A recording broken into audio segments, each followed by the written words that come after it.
Dear friends, it is surprising how many biblical monsters were known from other Middle Eastern regions and are mentioned in the Bible, especially considering it is one of the driest parts of the world.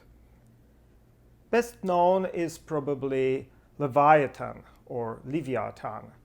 Ugaritic language knows it as Litanu. It was a serpent-like monster, possibly with 7 heads. Second best known would be Behemoth, a bull-like beast and amphibian in water and on land monster. Hippopotamus-like monster, possibly associated with other Near East amphibian monsters known as Atik or Arshu.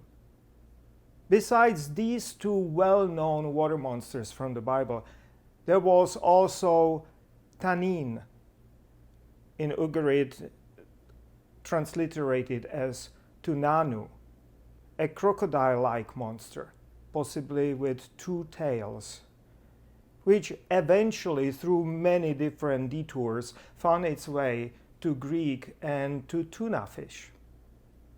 Next would be monster Rahab, a monster possibly known only from the Bible, but there are 2 instances in Akkadian texts.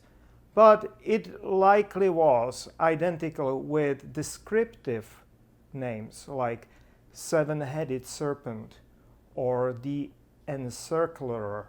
And finally, there was a monster Tihom, known from Babylonian as Tiamat, a monster of primordial chaos, in the Bible often demythologized as the ocean deep, but also well documented as a divine or semi-divine demonic figure. The presence of so many mythical monsters in the Bible is one of the things you might not know about it. Now, these sea monsters are clear vestiges of a rather complex creation mythology. According to that, the world was created and made habitable by slaying, vanquishing, or at least capturing or controlling these primordial monsters. The first battle happened at the beginning of time. The forces of chaos were defeated. An orderly and civilized world came into being, was made possible. Unfortunately, some of these monsters or the forces which they represent were only rebuffed and escaped. Now they need to be controlled.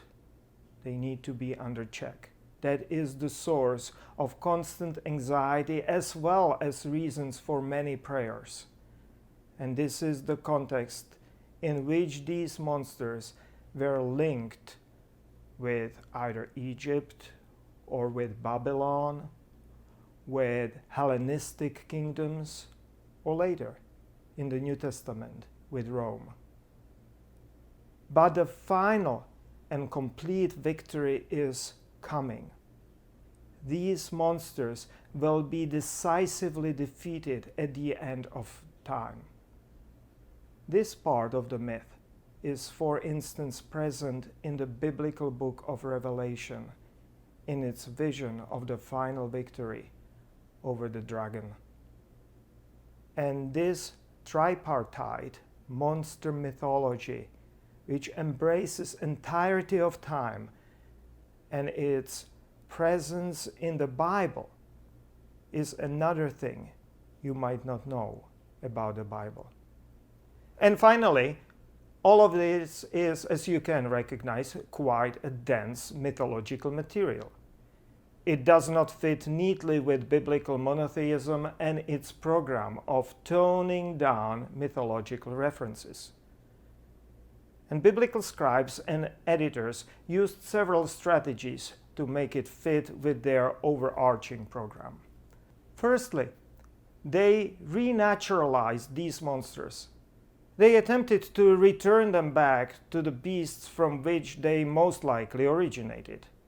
There are clear attempts to portray Behemoth as hippopotamus, Tannin as a crocodile, or Leviathan as a whale. Secondly, and somehow overlapping with the previous strategy, these monsters were domesticated. By that I mean they were made less horrifying and perhaps even playful. For instance, Psalmist describes Leviathan as created by God to romp in the sea.